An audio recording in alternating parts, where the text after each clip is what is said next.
This video is brought to you by John Robson Guitar Tuition. If you enjoy the content, please consider supporting the channel by enrolling on a course, purchasing some guitar lessons or a t-shirt, or you can join my Patreon. Now, on with the show. Hello chaps, welcome once again to John Robson Guitar Tuition. As always, I do hope you're well. Okay, so it's Monday, that means we're looking at a solo. This week it's a little bit different though, we're not looking at a guitar solo. We're looking at a sax solo. This was something I was kind of planning on doing anyway, but I was kind of spurred on by a message from one of my Patreon supporters, a chap called Ian, who said, how about having a look at the sax solo from Hazel O'Connor's big hit, Will You? So I thought, yeah, let's do it.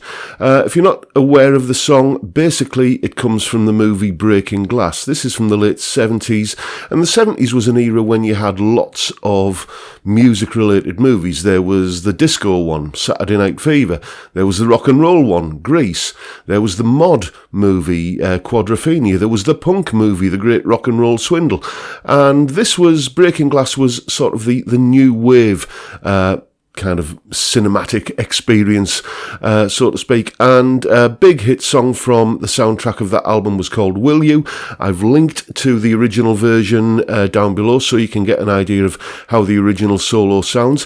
It was originally played by a guy called Wesley McGugan, who was the sax player in a band called The Beat. Remember them? One of those old two-tone ska bands. Anyway, here's the solo played on guitar this time, and then a brief breakdown of what's actually going on in the solo. Here it is.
Okay, then let's start taking a look at what we got here, beginning as usual with the chords. There they are. You can see we've got D minor, F, C, B flat, A7, and an occasional G chord that crops up.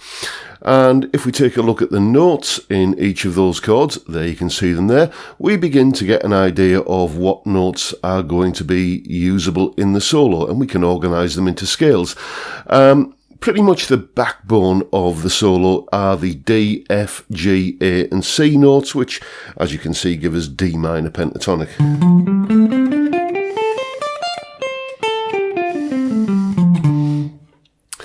And then if we add to that the E note, which you can find in the A7 and the C chords, and the B note, which is in the G chord, that gives us the D Dorian mode.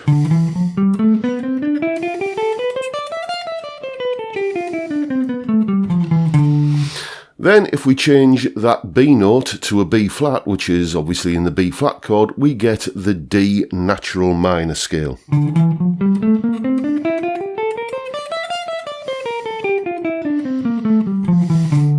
also known as the D Aeolian mode, by the way. Then, if you swap out the C note that's in the C and F chords and replace it with the C sharp note that's in the A7 chord, you get the D harmonic minor scale, like this.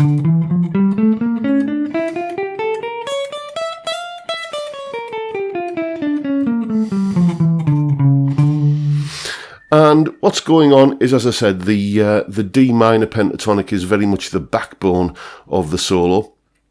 And we have occasional detours outside of that scale for when it's just appropriate to add a bit of colour over a certain chord.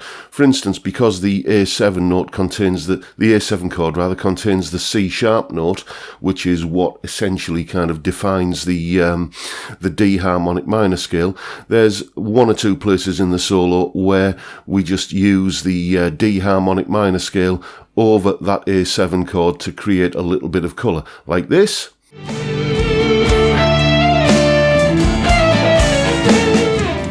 And like this.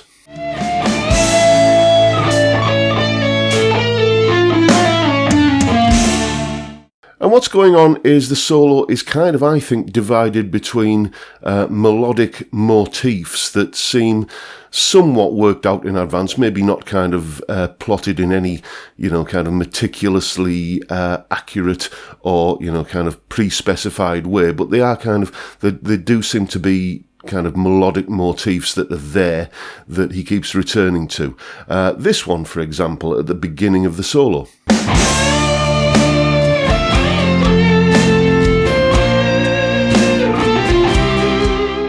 Or this one.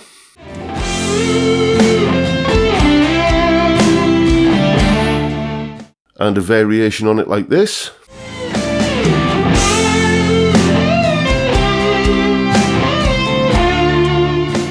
And maybe another variation like this.